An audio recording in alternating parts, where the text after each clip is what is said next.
more often than utility, for example. We've seen it pop up a couple times. These fights are very push and pull. They're so logic-based that you kind of see this play out that way.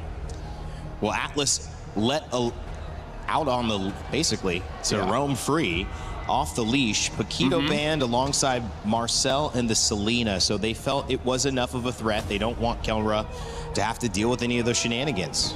I like that even during the draft, Kid Bomba finds a time just to say, I love you to ONIC. And I feel like because he knew he was going to get the barrage, he's just like, I'm just stating your name. I got you. Yeah, I'm just saying, I got the barrage. You got to think about it, man. Again, that little fun fact there, you know, they're one match away from making history, right? I mean, I feel like this MSC alone here at EWC 2026 has been all about making history. It really has. Tournament of upsets, tournament of history, both great names for this tournament in Paris. EWC has been the home of MSC for a few years now, and man, this one is special. That's why it's MSC, right? Must-see competition. This is the one that everyone has to see. All the other competition. games, B tier. Yeah. MLBB's S tier, man. This one's you got to watch. Yeah. Whatever game's coming up after this, I feel so bad for them. You guys are going to be hard to beat, I will say. The Lenovo Legion Gauntlet, it's going to host a lot of games. It already has hosted a few. If you want to be the best. It's going to be hard to beat this one, though. If you want to be the best, you got to beat the best. That's why we just keep beating ourselves off. And then now we're here having an amazing series with the Harif ban out. I feel like coming up, ONIC has to consider that this Harley pick is going to be the bane of their existence. Are you okay, Naisu? Yeah. Be serious, man. This is the I'm just pumped up by your morale You're pumped boost. up? Yeah, by your morale boost. You got to pump yourself up for this. Yeah, you need all the energy that you can muster to have an amazing analysis for this match. Yep. Last couple drafts here, Melissa. Gonna be banned out. He's trying. Melissa, that's interesting. Melissa banned. Yeah, we haven't seen her make too much of an entrance, actually. Hasn't been played, I think, in the last 2 days. Maybe once. Maybe once, but it is once or far twice. cry from what we saw at the end of the group stages. And it's still very strong. I'm just wondering why they banned out the Melissa here. They're thinking that without the Paquito, without the Freya, there's no other option of fighters in the gold lane.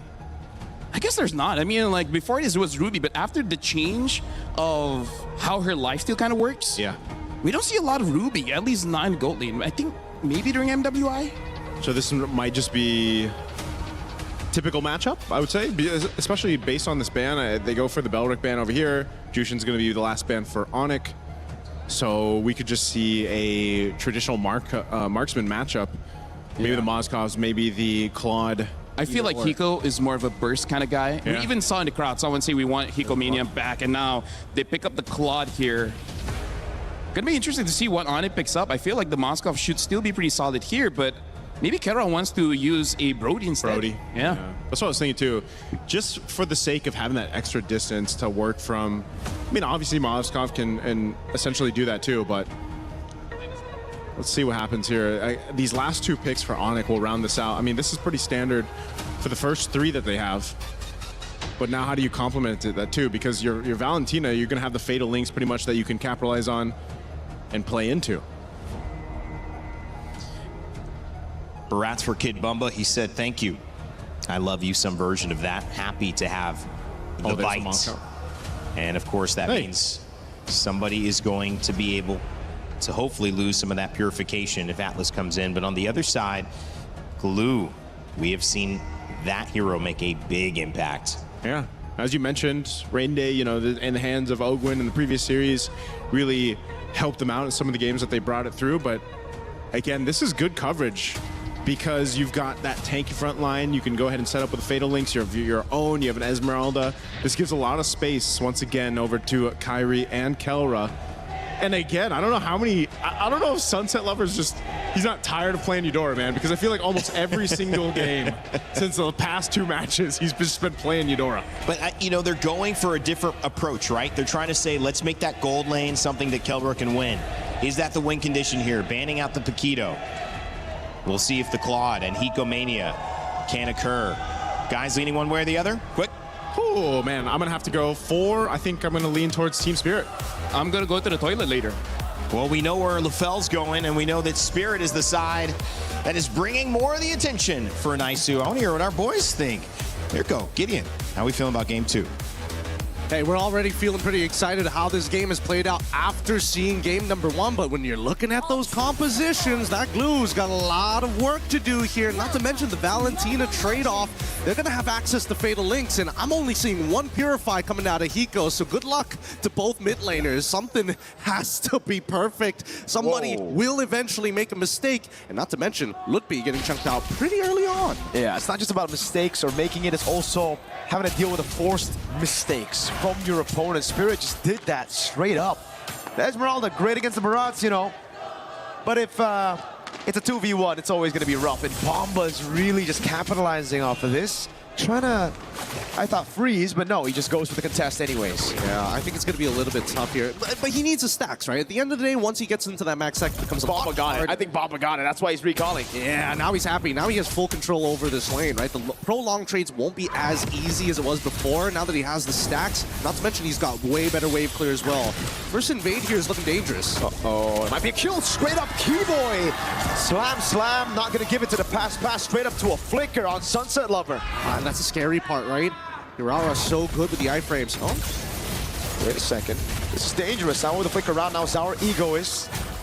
So Sao will sacrifice his flicker to give Sour, or to ensure he gets his farm. yeah, and he has to take it. If not, he's not going to have the deadly magic in time to start pressuring these lanes, and I think it's the influence of the lanes that really matter more here. Kelra, he's already in a pretty good position against Hiko, but for the time being, it's all about control. How long can they maintain is the next 10 seconds is when that turtle is going to spawn, and Sans very close to level 4 here. They will have access to Fatal Links if necessary, but let's see what Sans does here.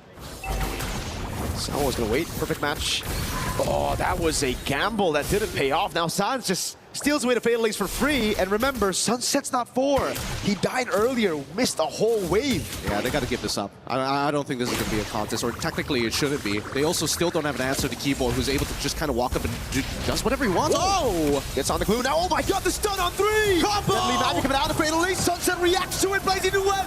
Keyboard gonna be taken down. That's the SOD landing, but look, he's gonna get taken out by Hiko. Oh, brother man's, Kid Bomba! I can't believe that they got not only a beautiful Detona's welcome, but made it collide into 2 people in the very first interaction of the game. That could not have gone better for TS in a position which technically wasn't even supposed to be theirs. And the reaction time of Sunset Lover reacting to the Fatal Links flicker combo from Sans as well. Turns out it's not just Kelra doing drills. Sunset's been doing it all the time as well. Bomba though, hey, buddy, you got the first play. Now it's gonna be revenge. Yeah, I mean, Bomba accepts his fate. There's no way he's gonna burn his flicker anyways there.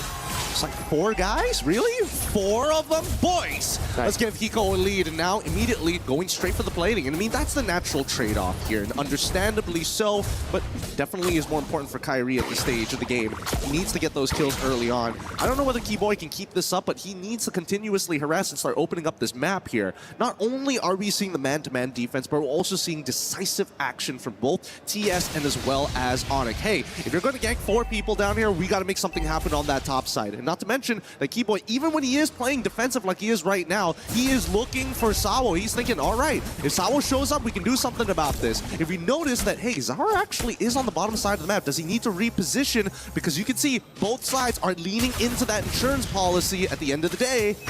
Ooh. Is that just a retry? Yes, Zara actually took that away. It's such a small win because it's the small little beetle, but hey, a win is a win. If you take away Hirata's main power, you know, being able to farm. Well, hold on. I thought ONIC were going to rotate up top. Instead, they're going to wait. I thought so too. Ambush. Keyboard just slaps on the pass. Wow, Sawo gets a perfect match in time. Okay. Are they Fatal going to Links? Oh, That's already worth it. They bait out the Fatal Links. interesting interaction with Cyclone Eye. Now they want more. Oh my god, Keyboy spat into Hiko's guns. Bullets, bang. That was the that was the most interesting fate of all time. Both sides were and finally it surmounts to just a single kill onto Keyboy's side, which is great at the end of the day for Team Spirit. They're going to be able to get this turtle, and I want to see how they want to actually convert this into something real. they're playing such a beautiful game of MLBB right now, and it's such a... I love the dynamic of, you know, Young on Falcons going, team fights, and then Spirit and ONIC being a lot more slow. Sawo knows there's no fatal links. That means he can open. That means he can try to actually feint out some of these, you know, engages. Hold on. Even to conceal to get more prio. Hold on. Valentina's waiting in the bush. No. All right. They're not going to dive this, are they? I mean, it's a little dangerous to do this at this stage of the game. Not to mention, there's kind of nothing to fight for on the map, right? The buff's already been taken on that top side. If they wanted to make something happen, maybe on that bottom side. But even so, they still are able to get the turret, which is great. And you get to really see the growth of Hiko as a player, Gideon. Just last year, against ONIC Philippines, Spirit were the ones to choose ONIC PH, right? Winning their groups, doing really well. And in the lanes, it was Hiko who got overzealous, wanting to solo kill Kelra, really wanting to put it out there that he could be better than the god in the gold lane. This time, he trusts in the team. He plays for the team. He doesn't try to get those 1v1s anymore. Actually, it's a little bit more than that because Hiko decided to start... Oh, hold on. Wow, Sunset Lover! What a reaction again. Hiko stays patient on the Purify. Now Ludpi taking a brunt of that damage. Kid Bomba's trying to get the angle to pull Ludpi back. Sunset, what is he on? Yeah, I don't know. I was surprised that Kid Bomba actually didn't want to try for Detna's welcome to get the Purify out of Ludpi earlier. There's still like 35 more seconds until the next turtle actually spawns here, but this is working out perfectly. Come back to the point here. The fact is, Hiko, he gets this turret for free. This fight, the reaction time here. Oh. Bang! I think he was reacting to Ludpi and it was like, hell no! It was reacting to Ludpi. Oh, what a chomp! Big Bonk now throwing him into the ball lightning, and it's going to be him taken out by the Thunder's Wrath straight up. Keyboy now 1-3-1. All it takes, a 2K lead for composition like this. Let's pull up the item list. What's Bomba currently on right now? Like, he seems a little thicker than usual, and that's why. He's got plenty of magic resist with that Radiant Armor. He's already building up to the Antique. With that gold gap. Oi, what? Sour! Picks up a kill in the mid lane. I think with the help of the ball lightning, that magic defense reduction. It's a natural combo here, and now they're going to get mids here. What? This is going to snowball out of control. This is going to turn into maybe even like a 6K lead. And Gideon, we were talking about that matchup. Hiko and Kelra, the gold gap, the difference is massive. Hiko got the golden staff at 6 minutes. He's on track to get it. 3-item power spike at 8. I'm really hoping LaFell can break down that moment when Hiko takes that top tier turn, because that was a team effort here. Everybody decides, you know what? We go invisible, we make the play. Oh, does he get caught at the... Oh no, he couldn't run away. Sawo made it difficult as well. Man, I really thought he had enough base defense to actually survive the whole thing, but man, with the shred and everything else. They're playing so good. Like, this is technical boxing. This is they're playing on the outside. They're not like the Young Galactic who's going for the inside brawl. They're dancing on the out. Literally. This is great. Bomba, bro. Oh, moments like this where people who don't know high level are like, why is he wasting his ultimate? Cut to Zara is like, oh my god, another buff. I'm having the time of my life.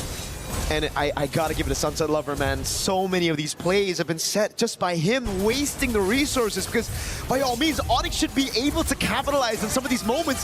Sunset is a Eudora. This is a guy who's supposed to be vulnerable against a Fade Lynx, against a Falling Star Moon, but he's just so clean, he's so good with it. He's playing hot. I think he still remembers the last MSC, right? The last time at an international, actually.